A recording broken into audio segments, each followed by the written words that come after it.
up to me and I'll give you the key. It's easy. Just keep on hopping, keep on rocking, and don't start stopping. Everything you need, just to want to see. And if you want to make it better, you give it to me. I'll embrace it. I believe for you. You wouldn't believe what I see in you. So don't stop. Don't let the drip drop hop. Hold up and make it lovely, make it real, and make it yours. Don't stop.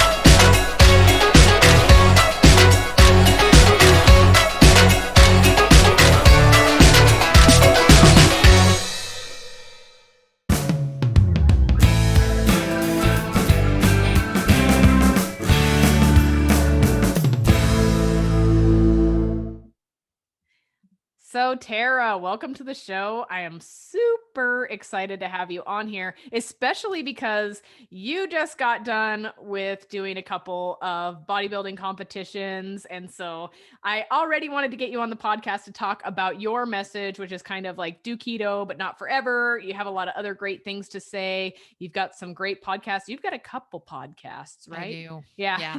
You've got some great podcasts. And so I love the message there. But also, now that you've done a bodybuilding show, I'm excited to dive into some of that stuff too. Yeah, absolutely. Let's go. I'm ready. Where do you want to start? So first of all, explain a little bit to my listeners, like who you are, what you do, Sure. and all of that fun stuff. Okay. Yeah. So, my business hire it's mindset and training and nutrition and biohacking, right? So everything like one of my podcasts is called Inside Out Health. If you're watching on video, you can see behind me, the logo for hire is an eagle flying out of the center of a mountain, which is symbolizing that we think we always have to like strive, climb, more. But really, we need to go inside of ourselves and see everything that's hidden in there. All the answers are there, all the traumas there, all the stories are there, all of that's in there. So I like to do that with mindset work and biohacking, right? I'm like, let's try to find the answers because they're in you. My other podcast is like a mindset podcast, Kick Ass Life. So I'm very much in the mindset space as well as training, nutrition, biohacking. But yeah, I mean, in a nutshell, my story was I was always overweight growing up. And then I had 4 kids. And then after my 4th kid, I couldn't lose weight. And I basically fell into like a bodybuilding approach, which I think is very common because of social media now. You know, I was doing the same thing like all the other moms are doing. I'm just trying to follow all these fit chicks on Instagram and figure out how the crap they're doing that, you know? And I'm like, okay, they're like tracking macros. Okay, fine, I'll do that, you know, doing that whole thing. And it honestly wasn't until I found weightlifting that everything shifted. I had been a runner for a really long time. So I'm 5'6". I was 175 pounds, but like no muscle mass, you know? So you can, as a coach, you can visualize that. I was probably pushing 40% body fat, somewhere around there, upper 30s. And I was running full marathons, you know, like I was in that. And then, when running wasn't enough, let's do a workout class at the gym too. You know, it's just that chronic cardio trap and just feeling like I was spinning my wheels all the time. Honestly, like I stumbled across weightlifting. I just didn't want to take my kids to the little daycare at the gym anymore. It was just this huge hassle. I feel like it was eating my whole day up. So I joined this little $10 gym down the street from me that only had weights and machines. It didn't have classes and all that stuff. So I was like, unless I only want to do cardio, like I'm going to have to learn how to like lift weights. I was so freaking intimidated.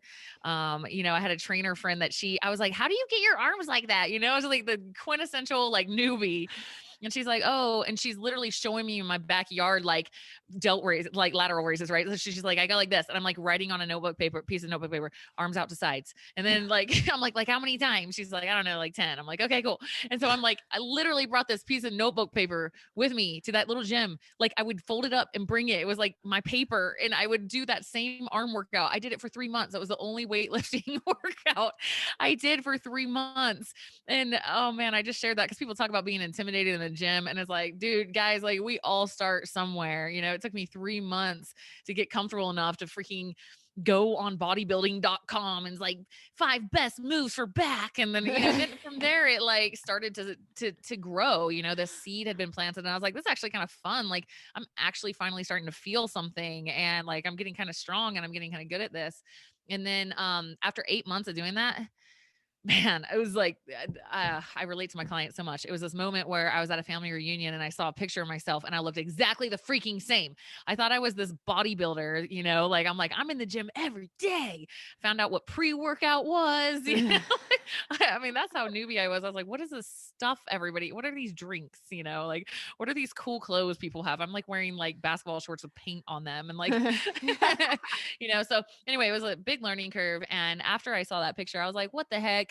I know that I have so much muscle I built. I want to see it. And so that's when my nutrition changed and everything went bananas. So I went from, in a year and a half, I went from 175 pounds to 135 pounds, but my body composition changed like crazy. I mean, I was, when I finally checked, I was 11%. So body fat. So I got real carried away. I got real, like kind of almost too into it for a minute. If you're getting 11%, that's not just like casual workout land, No, no.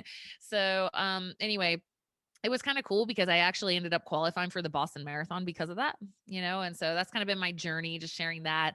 I entered the keto space after that. So I entered the keto space in a really unique position. I don't think that many people start keto when they're 11% body fat. Most people are starting keto because they have some metabolic dysfunction and they're trying to correct that. So keto for me, the only reason I did it is because I was very interested in like the more of the biohacking side of it, the brain health, the mitochondrial biogenesis, the, training your body how to run off fat for fuel better. I was like, I just want to see how it goes. I was also dating a guy at the time who was like a keto specialist. So, I was helping him with coaching some of his clients and getting the vibe for keto and all that. And, keto for me, honestly, it wasn't a fit. I'll just be straight up about it. And so I almost was just like, well, I was going to just leave it. But I had been working with so many people with him that keto was working so well for, like, miraculously, and I was starting to get my own clients and it was working so incredibly well. I was like, that's when you have to become a coach and not an influencer, right? And sometimes people don't know the difference. Sometimes it's like, I'm not telling you to do this because like, you don't just do what I do. We do what you need to do, Right. It's a tough thing for people to understand. They're like, I just want to do whatever you do, Tara. And I'm like, yeah, but I don't have insulin resistance and high blood sugar. And like, you're going to feel good. Like, I don't have that. So it's not needed as much for me, So anyway, I ended up I actually gained body fat on keto. I DEXA scanned all of it. I have a book coming out on this. It's about bringing carbs back in after keto. So I share my experience, but actually DEXA scanned, I gained 10 pounds of body fat on keto and I lost 5.5 pounds of muscle mass during the time I was keto. And I mean, like I was optimizing everything. My boyfriend at the time was like a consultant for Quest as like the keto expert. Like, I mean, he knew what he was doing, and it's just how it was. My body didn't respond that well to it. And when I brought carbs back in, everything went bananas again. Without changing, I wasn't tracking. The only thing I tracked during keto was carbs to make sure that I stayed in ketosis, and I was pricking my finger all the time and stuff, but I never track calories. So bringing carbs back in, I didn't track anything. I just started eating kind of low carb, healthy whole foods. And I dropped from 18% body fat back down to 12, and I training all the same. And then I built, so over 15 months after I brought carbs back in, I had lost 8 pounds of body fat again. And I had built 7 pounds of muscle. I think that's correct off the top of my head. So anyway, for me, I was like really interested in this because here I am. I mean, I was in the keto world as it gets. Was kind of becoming friends with all the, leaders in the keto industry and going to conferences with them. And it was just such an interesting position to be in because I saw all the benefits of keto. I mean, it's like, how many life-changing transformations do you need to hear before you're like, dude, this is helpful. This is useful for people for sure. But also like having the personal experience of like, it wasn't all that for me, I got benefits like being able to go a long time without eating. And my brain I feel like a freaking superhuman on keto. Like, it's like, you guys don't even know I'm like a freaking alien. I have an unfair advantage in life, but yeah, like, that's really like, it feels so good. But from a sports and athletic performance, and body composition perspective, I do much better with some carbs. So anyway, that's kind of me, like in a really, really long answer of everything that's kind of been in my world in the last, several years. I love that. And I love a lot of things you said there. I feel like what is 88% of the population is metabolically ruined, right? So like I Or mean, pre-diabetic and don't know it. They say like 88 million Americans are pre-diabetic, and they estimate that 80% of them don't even know it, because who's checking their blood sugar? Nobody, yeah, until they have freaking diabetes. right. And that's the amazing part about it, right? Is you can sure give somebody a push up that hill by switching them over to keto and Totally. helping them reset their insulin sensitivity.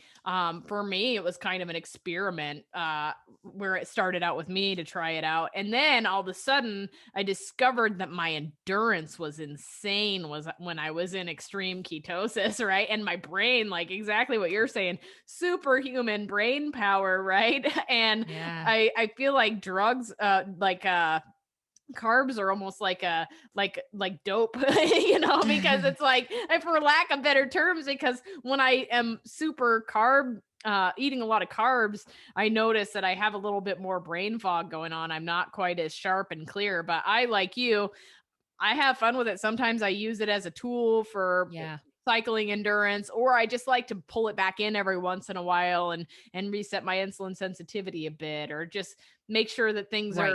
are still Totally. Me alive and too. awake. But other than that, I Mhm. I, I eat carbs. I eat lots of Yep. carbs, Same. like Or I intermittent fast, or and I do, 24 to 36 hour fast. I just want to make sure I still got that metabolic flexibility. So I'm totally with you. But when you're, for most people, there's some people that actually their sports performance goes up on keto.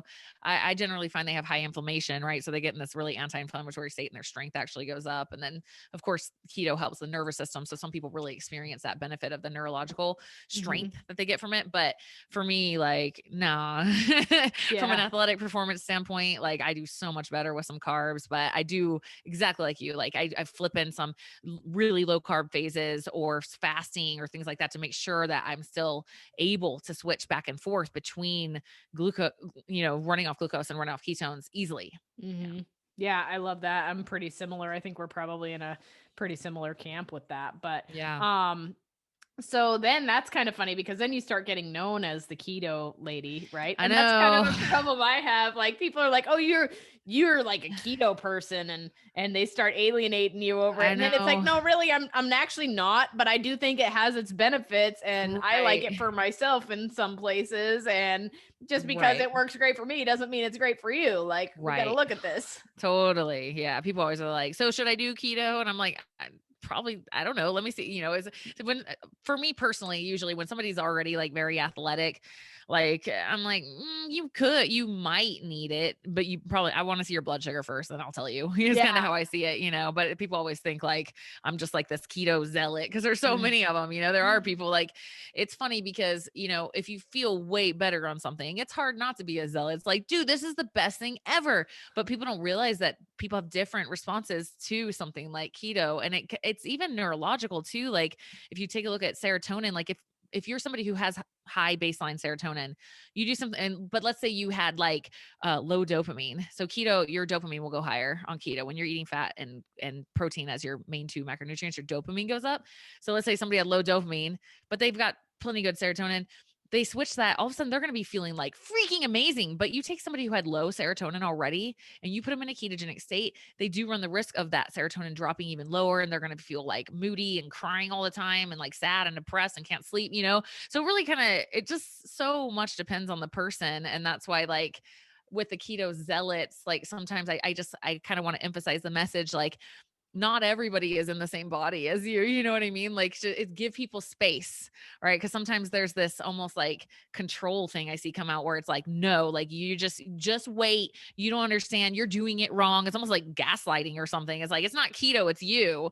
And it's like, give people space. Yes, give them tools for optimization and all of that, but we don't need to be so like forceful about it. Sometimes it kind of gets that way when we get in dietary extremes. And I know it comes from a place of like goodness at its core.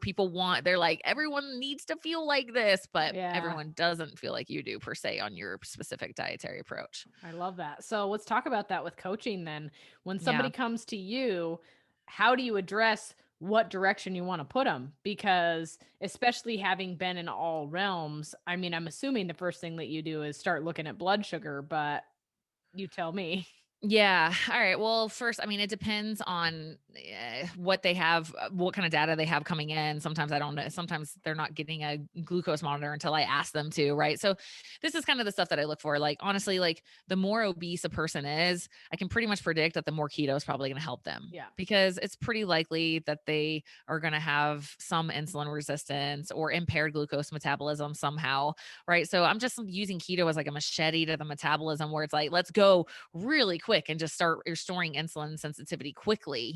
I also will want them to intermittent fast, and it's easier for them. Like if you have blood sugar dysregulation and you're trying to eat carbs and lose weight, it's a freaking grind. It sucks. It's so hard because those cravings come in. So they're the people that are like, oh my gosh, finally I found something. I can't believe how well this works, because they're not getting those cravings all day. Plus, the more body fat you have, the more leptin you'll have in that ketogenic state. So they literally just don't feel as hungry. It's like the winner chicken dinner. I don't feel as hungry and I don't have cravings all day. Okay, I can do this, So that's but if, let's say per se that they have binge eating issues or some sort of eating disorder, like I might be a little less inclined to put them on something like keto, because I'm worried about them getting in that restrictive mindset and then binging on all the things. So again, there's like a lot of people come to me that have autoimmune issues or hypothyroidism or some sort of gut inflammation or histamine reactions, or sometimes it's a little bit more of a therapeutic approach.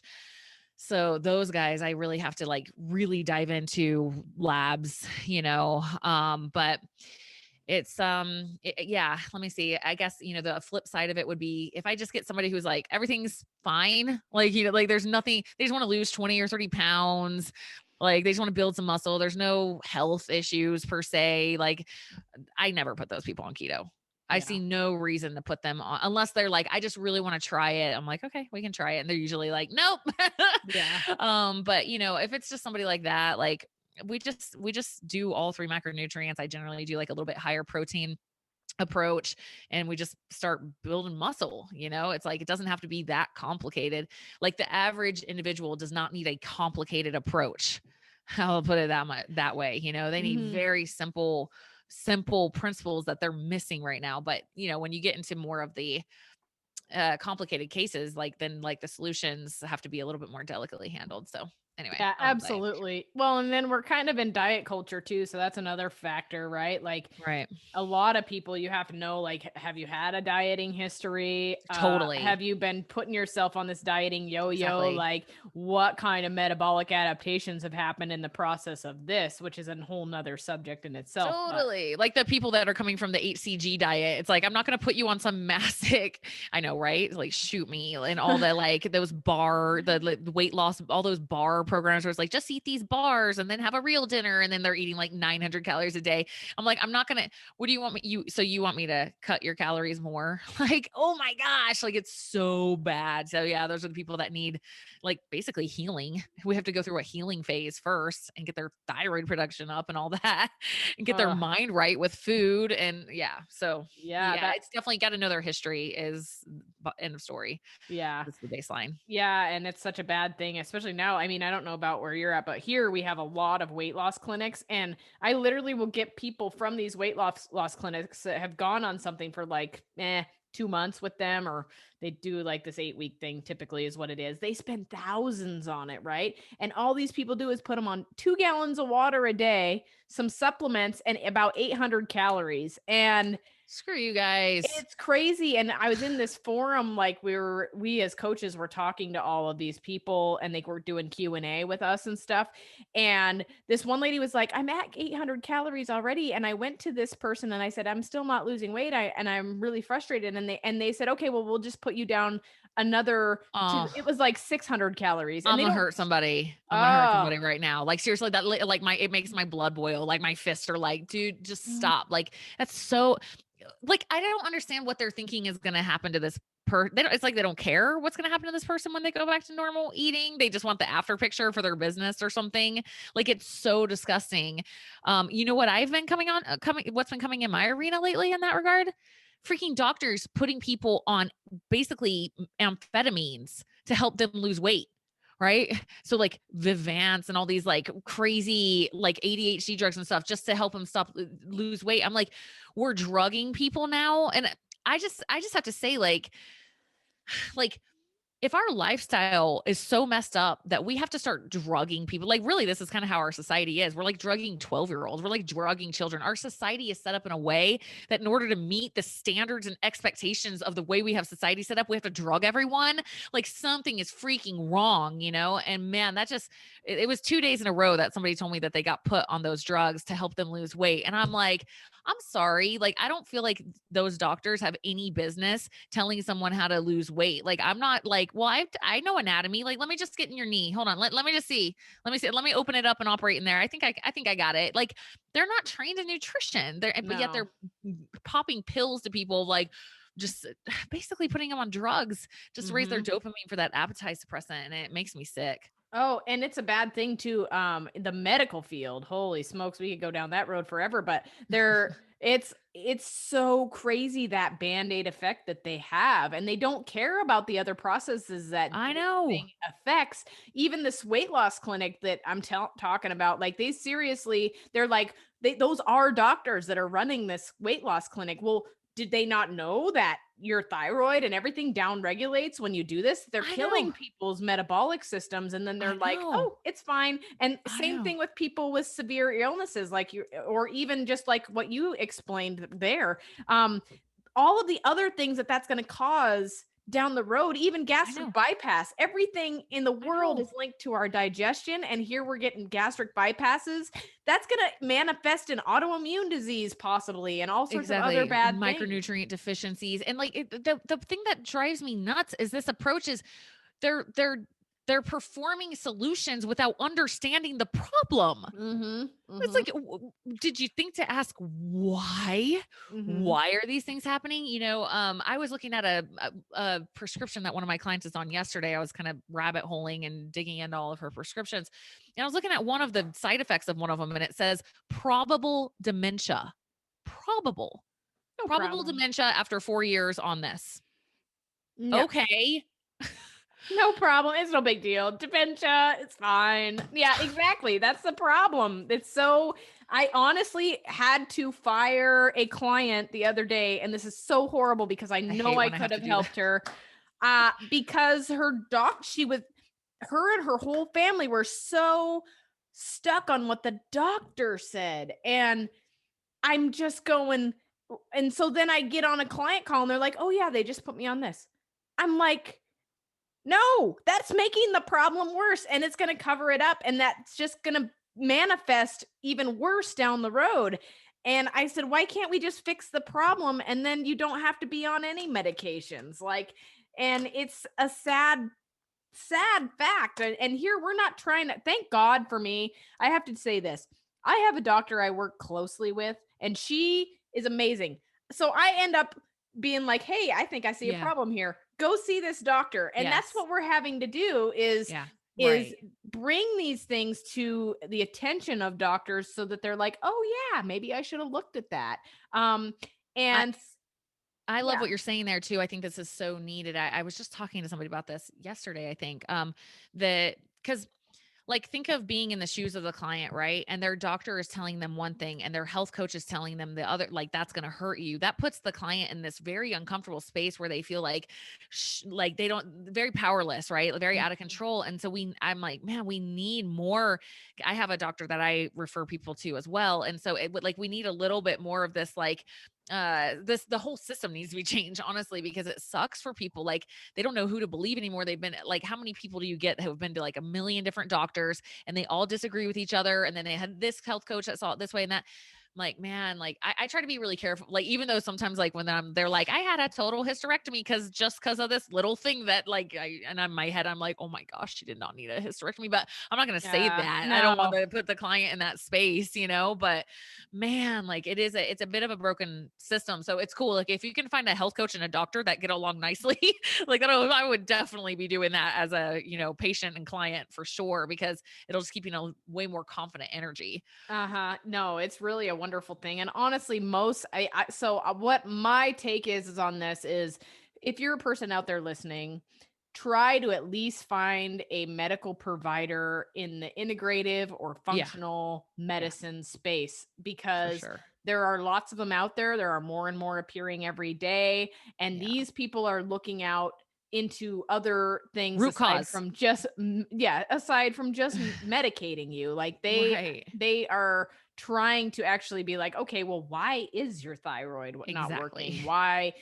there's a lot of that there. So, or how much stress do you actually have going on? And Right. no, we're not just saying here's some Prozac, fix your stress. Because there's Right. a lot of that in the medical field. What was it? I think it was Dr. Becky Campbell the other day did a hilarious reel. Like they're like, oh, we tested your TSH and everything looks fine, she Ugh. says. And then she goes, oh, but since you're still feeling not very good, here's some Prozac. Seriously. Oh man, nailed it. Nailed it. And I was like, there was 2 reels in a day where she was just on a roll. And I was like, I love seeing this from medical professionals making fun of other medical professionals because Yeah. it's like, man, so many people are being so they're at such a disadvantage because of the influence that a lot of other things have on the medical industry. Yeah, they're not being cared for, you know? Like it's like if somebody's like trying to help you with your health and they have never ever asked you a question about anything that's going on in your life, run, you know? Like for all that for like if you're going through some major like your child died or you just got divorced or like something and you're like exercising 8 hours a day and they don't even know, right? So they're just like, I don't know, here's a medication like shit, that I'm sorry. That drives me crazy, It Yeah. drives me crazy that um the like lack of caring. So anyway, Mhm. yeah. There's you like you said, plenty of us out there, coaches and doctors alike, that are on the flip side of that. And it's like, man, well, never mind. I'm not gonna say that. I'm gonna attract some hard ass clients if anybody hears that. I'm like, I like a good mystery. I'm like, no, I don't. I'm just kidding. But I do, it's true. Like when my clients have issues, like it's not like I want all my clients to be complicated, but if they are, like I will be in it with them. You know what I mean? Like we will do Yeah. what's necessary, but I'm not attracting the hardest clients in the No, world. I'm already there. I swear it's the reputation I've made for myself. I get another one Yeah, and I'm like, oh God, this is gonna be so I much know. work. And the worst part about those ones is unfortunately you have to tell them the unpopular truth, which is sometimes you have to take a step backwards before you Yeah, move forwards, and you have to be 100%. prepared for that. 100%. And then it's tough, right? Because as a coach, I'm like, dude, I know what you need. You need to not be freaking exercising at all right now besides like walking. That's it. Hmm. And Hmm. it's tough to set that expectation with the client because then it's like, well, what am I paying you for? And I'm like, you're paying for me to be in this with you. Like I have to take you on. Do you want me to give you what you need or what you want? Right. And it's funny. Like I don't think people realize sometimes like just having somebody who has a knowledge base like us be thinking deeply about what would be the best path to success for them. Like it's not what they think it is. That's why they haven't found it. They want you to give them what they think the solution is. And it's like, man, managing those expectations be hard as a coach sometimes because it's like your chronic stress about tracking every little freaking thing that goes in your mouth and exercising for 4 hours a day is the problem. Hmm. So you want me to give you more of that and I can't if you want this to go in the other direction, So yeah, it can be tough sometimes to give that, like you said, unpopular truth. Yeah. So I kind of love what you do. You talked about experimenting with keto and things like that. So as of recent, you have had, well, you get clients that were bikini competitors. You've heard the horror stories. You've Yeah. fixed a lot of issues that have come about via that. So you thought, okay, I think I'll do a bikini competition just to see how this Yeah. actually goes down and be able to put my 2 cents worth in. So uh Yeah. I love that you did that, and I'm curious to see like Oh how man. that worked out for you. Oh man. Okay. So yeah, like I admit that even though technically love like bodybuilding, like I'm in the gym every freaking day lifting weights. I love it. I love Hmm. eating in an attitude of supporting muscle growth. It's like starve your fat, feed your muscle. You can freaking eat and be free and you're insulin sensitive. And it's like, it's a cool lifestyle, but like not in the competitive level. It's just kind of how I live. Right. And so I had beef with the bodybuilding industry because even though it's like I liked it in a way, but I didn't like to see what was happening to people's health as they drove into these crazy extremes. And most of all, it was just the emotional train wreck that every single client came to me that had competed. And it was like, it didn't matter if it had been 15 years ago or 6 months ago. they still had body dysmorphia. They had been trying all this time, even if it was like 15 years ago, they've been like trying with the freaking white knuckling to stay as lean as they were on stage. And like their whole lives have been taken over by it. And you can tell their families are kind of like, WTF, like, why do you have to do all this? And like, yeah, I was just like, man. And then I'm looking at their blood labs and I'm like, cool, those look awesome. Not, and lots of, hypothyroidism and then I would see things happen. Like somebody would hire me because they had gotten fat after competing. And then they would be like, never mind, I'm just going to do another show. And I would just see them get like caught in these cycles. Cause it's like, that's the only way I can love myself, basically, is kind of how I see it. So it's like, I have to be all in or all out, and so anyway, I was dating a guy. I can see it's always like my boyfriend is the one who talks me into this shit, but I was dating a guy who was a bodybuilder. Right. And I was like, let me try it. Let me see one. Maybe I'm just being a judgmental bee, like maybe it's just been my experience that these random people, but maybe it's like actually got this whole awesome side that I'm like missing, like, so let me try that. And the real truth was like, I don't like it when I don't have understanding, like deep understanding on the deep energetic levels of what my clients have been through. Like, I was like, makes me feel like it's like, I think I get it, but I'm like, there's a difference between thinking you get it and knowing, because you've been there. So I wanted to understand like the nuances of like what that process is like. So I hired a coach. I was like, I'm going to pretend that I'm not a coach. I'm going to be a, regular person that knows nothing about health. That's like, make me hot in a bikini, dude. Like, and just show up like that. Right. And so I did. It was very hard at first because I was judging it, right? Like, so when I'm looking at these like very strict meal plans and like how much time I was having to be in the gym, like I was just like, dude, no, like this is not health. Like I'm not doing this. But I was like, nope. I seriously almost dropped out, but I was like, no, I committed. Like I'm doing this for a deeper purpose, for deeper understanding. So I did 2 shows back to back. And the second one was really good for me because after the first one was just kind of like getting through it. The second one, I was like able to get my mind to a place where I wanted it. Like I wanted to do, and that's where I was trying to get the whole time. So I got there. I was like, I was all up in it. I was all, whew. And I don't know. I was like, freaking universe was just like, here you go. Just all these examples of toxicity that exists in that industry, like just the worst of it, from the horrible coaches that only have like, I'm like, dude, I'm gonna punch you in your face. You only have this person eating protein for 12 weeks. Like that is so irresponsible. Like that's it. Like white fish and chicken. Like that's it. I'm like, so no carbs or fat. Like these people are lucky their lives didn't fall apart. They've got I'm one of those people, honestly. And it's one of these things where I know it's a horrible thing because it really impacted my health, but I love that I went through that because now I'm like, I know what it's like to go through that. And I'm like, there is no way in hell my clients are ever doing something like that. No. Right.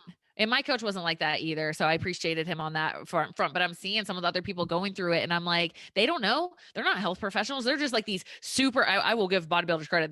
These are some disciplined freaking people. Holy crap. It was so hard. It's like 24/7 just misery. Honestly, you have your moments of I'm okay, but it's mostly I'm not okay. I am so hungry. This is all I can think about, but man, like, seeing like there was a pro show there and, seeing some of those people who've dedicated their whole lives to this thing, like they've basically given up everything for it and they don't even get first call outs. And I'm just like, oh man, and they're on so much gear and so many drugs. And I'm just like, just seeing their energy, I was just like, it was hard to watch kind of, because I was like, this isn't really health. I can see it as a sport, but it's not like health, And so it was very, very interesting to see. I definitely ran into people who had eating disorders. You could definitely tell there were a lot of people who like had tons of body shame and were trying to earn value and love through the way their body looks. And you could just tell by the conversations you're having with them. And this is the craziest part of all for me though, was because I saw all of that towards the end, especially, and it just hit at a head at at that show. It was just like all over the place, like just kind of the toxic side of it. This lady was telling me a story about how they're like from small town Wyoming, and they wanted to compete, just this like parents, husband wife duo, and the stupid coach doesn't even know what he's doing and tells the husband to get on steroids and doesn't know how to use them. So he goes into full blown psychosis and ends up having to be in hormone therapy for years and regular therapy for years. Like it got so bad that his mom asked her and the kids to move out of the house. You know what I'm saying? These are just people that were like, I want to get fit. And then all that crap happened. And she's like kind of all stuck in it now too. And I was just like, ugh. Yeah. So afterwards, it was interesting, the psychological process that I went through, because I had fully planned on I am definitely eating whatever the crap I want after this thing. And I was fine with that. It was something else started happening. And it was that I was so appalled by all the toxicity in that industry that I didn't want to look like I was part of it. Like it was and I've always kind of been lean. Like I'm usually hanging anywhere from 12 to 14% body fat. I kind of look like a competitor. And I was like, I don't want to look like that anymore. I don't, that's making women want to get into this. And sorry, I know that you do competing, and I know that there are good coaches I love like all you of this. I love all this. do it the right way, but there's so much of this too. So it's, probably healthy to talk about it. But no, I love it. I found myself just being like, I don't even want to have definition anymore. It was crazy. I was just bring it on. I don't want to be responsible for some woman seeing me and her whole life gets freaking destroyed by her obsessive need to be more fit. I was like, forget it, And so, man, it wasn't until I was in a meditation that it was weird too. I gained weight fast. It was coming, probably because my metabolic rate slowed down during that crazy deficit. And then I was just pounding calories, so it was insane. But I was gaining all this weight and I was sitting in meditation. And I was really actually fine with it. I was like, whatever. And the meditation was so fascinating to me because it was like my own self was guiding myself through a meditation and asking myself questions. It was interesting. And it was like, hey, Tara, I want you to imagine that you are the only person in the world. Okay. Nobody else exists, just you. Feel your body. How do you want your body to feel? Not being chubbier so women don't have to feel bad, or being really fit, or to be on a fit this criteria for this stage or whatever. Just how do you want to feel? And immediately I kind of went into my baseline, right? Is how I feel. I love being able to run fast, and I saw myself climbing up rocks and skipping across boulders and running on a desert road and running across a beach. I realized what really matters to me is I just want to feel in my body how I want to feel. I want to feel free. Freedom is huge for me, right? And so, it was cool because I actually went for a run that day and I was like, I feel free. I gained 20 pounds from before I started the show to after, right? But I was like, I still feel free. So as long as I still feel free, I'm good, but it was a cool lesson for me on just really getting away from so much aesthetic focus, because as long as you're feeling good, I think really what we all want is happiness, but we so often we're looking for that from the outside in and how people perceive us and all that. But it's dude, screw them. It's about you. What makes you happy? And yeah, the whole thing was just it stirred up a lot of deep thought for me. That's actually been, I feel really good for me and my coaching, and being very careful about the messages that I share and how I show up, and just being awake to the deep, deep pain and pressures that people feel in this area about how their body looks, so yeah. Oh, you said so many things I can relate with on so many levels here. And I love this conversation and where it's gone because of that, because I'm kind of in it.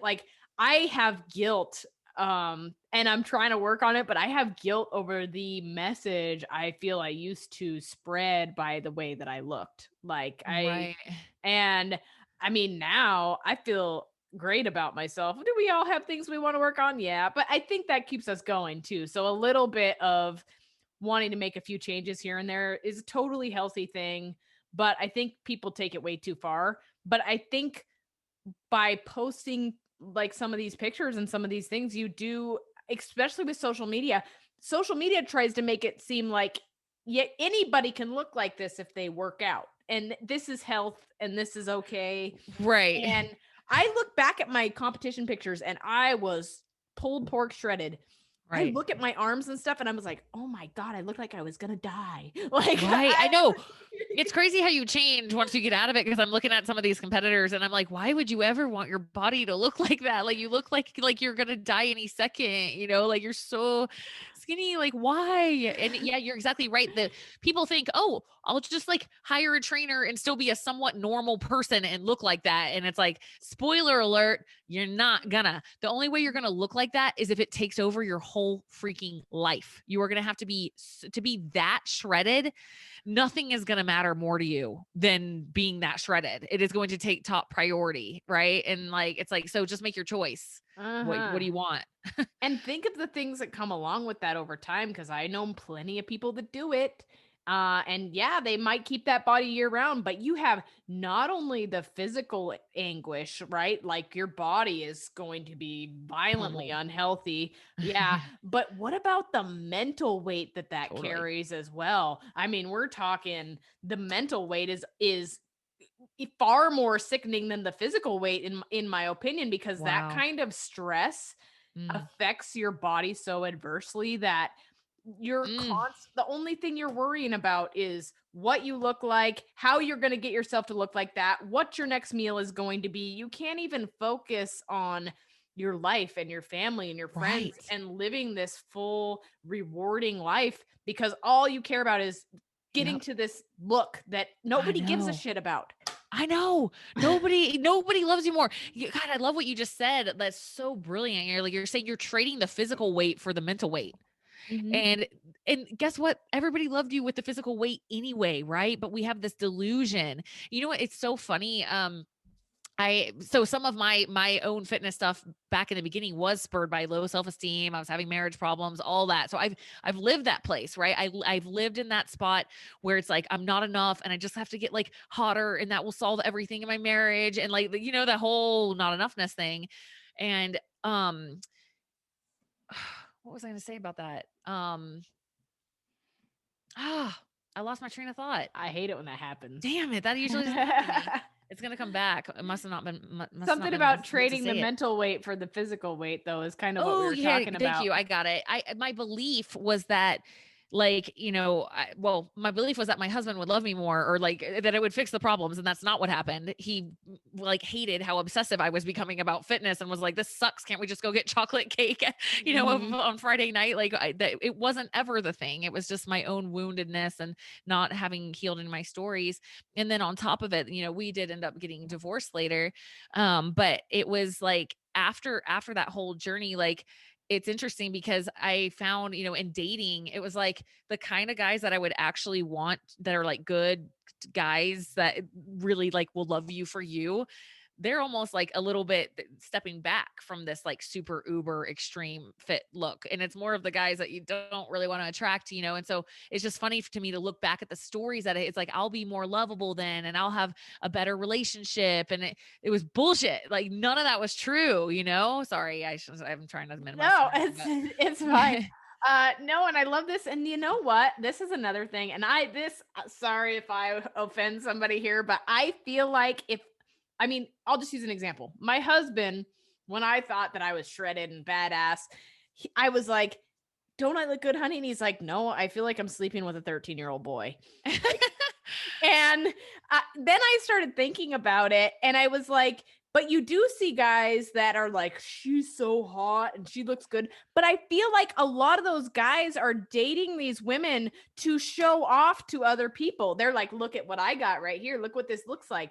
I don't know that it's a like for personality. A lot of times I think it's a mental thing, as far as like, here's my arm candy too. Right. Well, and they're trapped in this concept of the world that is all based on aesthetics. Whereas your husband's like, I love you. Like, and why does any of this need to happen? And you're definitely definitely going to attract the type of people that are also in that. Your vibe attracts your tribe. So if Mhm. you think that's all that is awesome in life, like you're just going to attract people that think that's all that's awesome in life. But I'm telling you, man, I've been down that road. I have been Mhm. down that road and it sucks. And it's not until you do your own healing. Like I'm so grateful for plant medicines and meditation and doing the work of Byron Katie and so much personal development, so much coaching. I mean, I'm in a boundaries course right now. Like it's been many years in the making and I'm so grateful for all that. And I'm telling you, I've been down that dark road of thinking that if I just get super fit and hot, then that's going to bring love into my life. And that's not love. That it's like, it's not.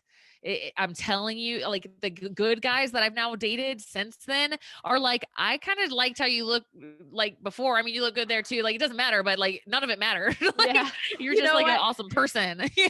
I had a thought there while you were talking, and I said, this is my analogy with it, right? It's like you think you're gonna look like the donut. It looks so good, right? It's got the Yeah. sprinkles and all of these things, but then and on the front of it, it says like dairy free, gluten free. Like it tries to make itself out to be the most healthy donut out there. I feel like it's kind of the same Yeah. Image, direction, man. like exactly, Image. like it's bad, but yeah, Uh-huh. I love all of that, and I find that a lot of people that are deeply engorged into the or ingrained into the fitness industry, man, there is more divorce and Mhm. relationship chaos than I have ever seen, especially in the bodybuilding industry.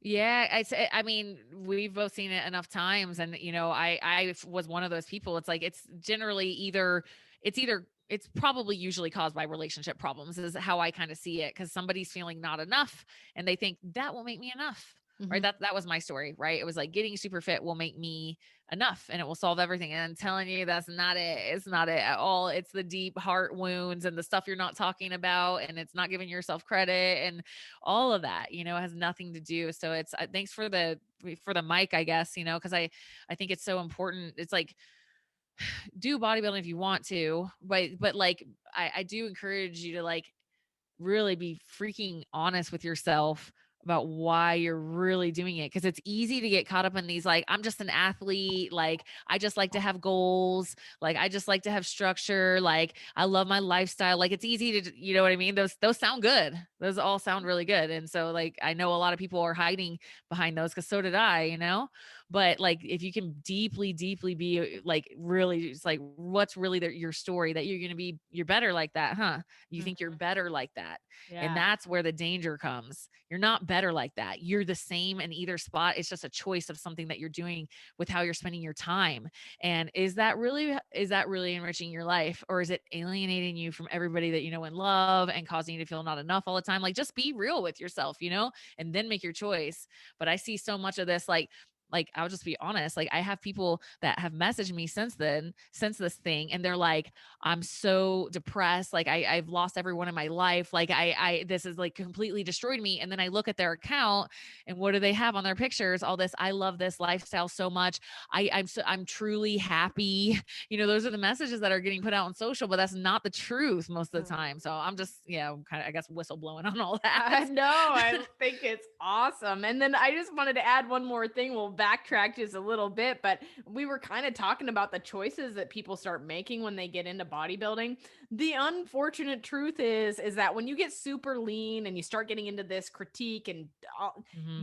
your brain doesn't work anymore. It Nope. literally shuts off. I was a victim of that myself, where I was lean, I had this goal, I had this focus, I over obsessed with it, and next thing you Yep. know, my brain like shut off, and I couldn't even though I knew better. I was a nutritionist. I knew this crap beforehand. Like I knew better, and the red flags were going off, but the brain was like, "Nah, it's okay. Your coach says it's fine." It's Right. like that.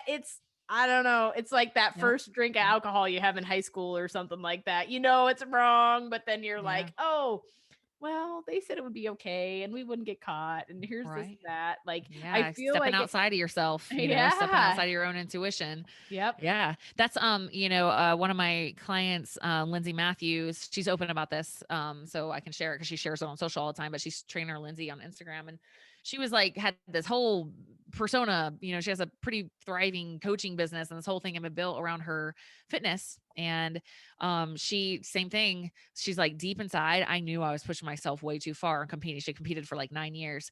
And sure enough, it's like the body was just like, fine. And she got hypothyroidism, and that's when she came to me, and we worked together for like a year on that. But like, and you know what, I'll spoiler alert, the path to healing is you got to back off, baby. You got to allow yourself to heal. And if it's like, oh, do you think you're super disciplined and gangster growth person? Because if you are, try not doing as much, because that is way freaking harder than adding a bunch of stuff in, because then you have to face all your fears and all the stories that are attached to that. So, yeah, I think that's very common. And just be careful, because like I'm tired of hearing all the stories of people who like can't have kids, and they have to be on medications forever because of that. They knew, they're like, this is way too freaking far. I haven't had a period. Like, I'm sorry, but if you lost your period, you need to freaking stop. That is your body's way of saying, I am shutting down so much that I cannot even support another life. Like, luckily for me, I don't know why my body didn't, but I that was my thing that I committed. I was like, if I lose my period, I'm freaking done. Like, I'm not taking it that far. So anyway, just that's awesome. My thoughts. That's amazing that you kept your cycle, because I know even my people, usually in the end couple weeks, they lose it. And that's the first thing we're like, okay, we're getting this back. This is the first thing. And that's an unfortunate part of the stage. And I run that as a disclaimer right off the bat, because it's like, listen, you are embarking in a journey that's really not the healthiest. And I will help you stay as healthy as possible. But in the end, there is a point where it's just not healthy, and that's cool. Just how it goes. So yep. That's good. You gotta let them know. Yeah. I don't know why mine did it. I was actually on my period on stage both times. It freaking sucked, but oh no, that's like the worst. That's the worst. Oh man. But yeah, so I guess let's kind of talk about this just a little bit as our last topic. But mindset, like, you're a huge person. Like, you have the Kick-Ass Life podcast. Like, I really respect that about you, because there's so much of health that revolves around mindset. And people, it doesn't matter what else you're doing in your life, if your mind isn't right, and I've talked about this too, nothing else is going to take that shape that you're looking for. Yeah, your outside is just simply a reflection of your inside. That's it. Your thoughts, everything in your life is a result of the way that you think. And I think getting to that point where your mindset is good is a really overwhelming task for a lot of people, because there are things out there on diet, nutrition, and exercise and all these things, but there's like no direct path to getting your mindset right. And I think that's super overwhelming for people. So if you were just that random person, giving that random person or one of your clients advice, how should they get started with that? So I say, like, stay with one thing at a time. So if somebody speaks to your soul, so you listen to like a podcast or something, or you come across somebody and you're like, dude, there's something in that for me. Like, invest in that one thing. Right. So for example, like, I'm doing a boundaries course right now, right? I'm all in on this boundaries course. I'm learning all about boundaries. I'm having all these deep realizations. If I was trying to also work on, 50 million other things, it'd be very overwhelming. Right. So find a guide, honestly, is how I see it. Like, I take my clients on a very methodical process, right? So it's like one thing per day, or just one video. We do a little personal development program, or I have another mindset coach that I have the boundaries course on top of him, but I've been doing his stuff for like 3 years. It's just part of my morning routine. It's just, and so I'd say, like, getting a guide, because yes, it can be very overwhelming when you're reading like Joe Dispenza's book, and then so-and-so's book, and then so-and-so's book. And then you got a million freaking books, and you have all these ideas, and you want to be from A to, especially if you're a competitor. Cause I know you're a freaking dopamine dominant person.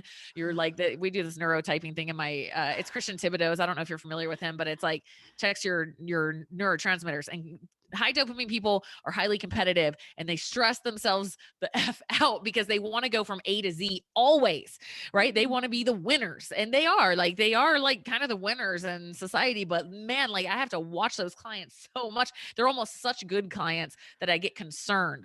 I'm like, you don't have to track a freaking like lick of pickle juice. Like, holy, I'm just kidding. But it's awesome to have drive, but also, like, that's when you have to start being wise. And especially if you're a perfectionist, which if you're a perfectionist, I'm telling, that means you need some heart healing. Okay. Cause that means that you feel like you have to do everything perfect in order to be valuable or worthy or loved. Right. So I'd say, pick, like, honestly, like go inside, go into your heart. So this is like, our morning routine is meditation and then gratitude and then personal development. And like my symbol thing behind me is just, like I said, it's like everything's coming from the inside out. So when you meditate, you're creating pause in order for things to come in, and you're becoming self-aware. You're allowing thoughts to come in and then releasing them. And you're getting the practice at that, which you need to be able to have good stress levels. Right. But it's more than that. It's like tapping inside of yourself. Like all of those answers are in there. So meditation is huge. You're probably not going to be able to handle it if you don't meditate right now doing silence. So I would start with guided, like Insight Timer is a great app. And the Terry Cole, whose boundaries course I'm doing, she mentioned this and I love it. She said a coach that she had or mentor said RPM, rise, P, meditate. And I love that because if you don't just do it, that's exactly what I do. I get out of bed, I brush my teeth, I throw my gym clothes on and I sit my butt down and I say, hey Siri, set a timer for 10 minutes and I go. It's like, if I don't do it like that, it's not going to happen. It's like, I will do it after lunch at work. No, you won't. No, you will not. So anyway, do it first thing, tap inside yourself, walk in nature, like go inside, find out what's in there. So often we're afraid. We don't even want to sit with ourselves because we've been so mean to ourselves for so long. We have these horrible relationships with self. So meditate, gratitude. Also it's like, I know it sounds like a thing, you know what I mean? It sounds like this like dumb thing that like people say to do, but it's like, oh, it's so life-changing. If you can do a written gratitude practice every day, we do it and we say how we feel when we think about those things. It puts you in abundance. So it's like happiness, right? Like, what if it was like, crap, man, right now I have to do this freaking podcast and I got other things to do, right? Okay. If I'm in that energy, I'm going to be stressed and unhappy. But if I'm like, holy crap, I'm so grateful I get to be on Connie's podcast. And like, that was amazing. We had this incredible conversation. Like, I'm so grateful. Now I'm happy. This is pretty much that simple. The more gratitude you have, the more happier you are, And then the last thing is, like hire a guide. You can do something. You can find some little like $97 course or something that you can do to just give you that spark and ask you questions that get you thinking deeply. So I'd say meditation, gratitude, and some sort of guided personal development. Do that for yourself, like do it. It's so freaking worth it. I love that. That's such great advice for everybody listening. I know myself, and for you type A people out there, we do have problems sitting down and starting a meditation practice. And you need it the most. I was like, oh shit, I'm getting called out here. She's totally describing me. I'm telling you. So there's like a saying, I can't remember who to attribute the quote to, but somebody said that if you don't have an hour to meditate, you need to meditate for 2. Get it? Like, it's like, if you're the type of person that is so freaking busy that you don't have 10 minutes, that's BS. You have 10 minutes. You just don't want to because it sucks. And I get it too. That. I'm a doer. I'm a goer. I'm a creator. I'm a million miles an hour. You can probably tell by listening to me, but that practice, you know what it does for you? It allows you to freaking focus and it allows you to let stuff roll off. So your stress levels go down tremendously because it's like, you're like a freaking like stoic monk in an ice storm. You're just like, it doesn't freaking matter because I know how to release all this stress, it changes you. So yes, it's worth it, girl. Do it. Yeah, no, I have recently started incorporating a lot of that stuff into my life when I didn't have time for it before. Nice. And, I realized a lot of things on a personal note because, I grew up and a lot of people grow up this way. It's not like we all have these places where these actions that we have, they stem out of, but I grew up in an extremely dysfunctional household. And I was like, I'm never going to be that way. I'm never going to be bad with money. Right. I'm never going to be lazy. I'm never going to live in a house like my husband. We've been working on this. It's getting better.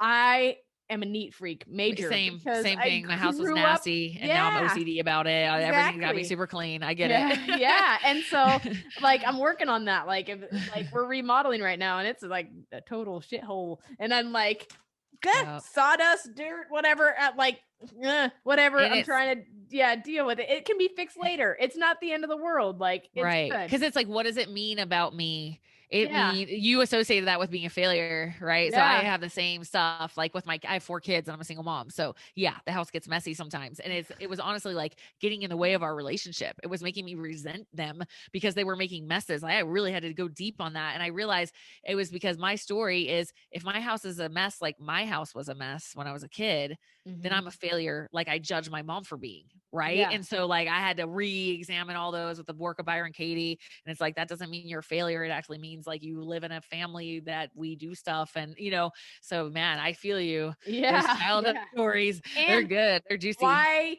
do you need to compare yourself and try to be better than how you grew up? Why? Like, I mean, Right.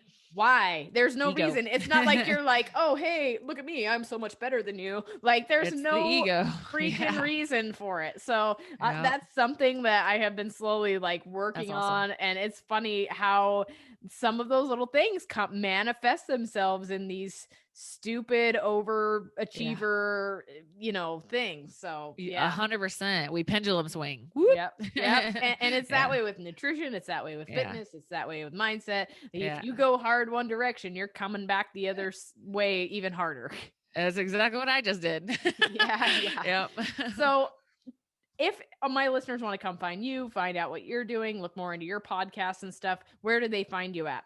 So I'm mostly on Instagram and it's Coach Tara Garrison, Tara. You can find me on my stories. I try to be fun and entertaining and put on a good little show for you guys on stories sometimes. And then my website is taragarrison.com, Tara. My podcast, so the one where I interview other people, health experts, it's a lot of holistic health, biohacking, nutrition, all training, all that stuff. That's Inside Out Health. It says with Coach Tara Garrison on it. And then my other one, my mindset, law of attraction, just everything about like digging deeper into the surface of what's holding us back in life. That one is Kick-Ass Life podcast that I host with Elle Russ. I And love she's the host of the Primal Blueprint podcast, which is Mark Sisson's podcast. But so we wanted a place where we could talk. Yeah. So we made that. Yeah, Elle's been on my podcast. She's great too. She's And I the love best. you guys are probably just like the best together. I swear there I couldn't be a freaking love her. couldn't be a better match because you're both fiery and you're both well Yeah. spoken and Yeah. it's just great. She's the freaking best. She's like, she's kind of like rough, like she'll not rough. She's like intense. You know what I mean? Like she'll say it like it is, which I love about her. But like people probably don't know, she's like the most kind, sweet, generous human. Like she's always thinking of everybody else and doing sweet things. I'm like, oh, you're just like a big sweetheart.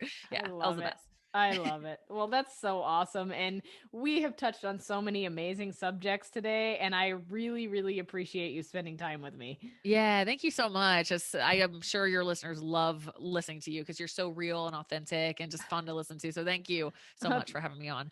Thank you.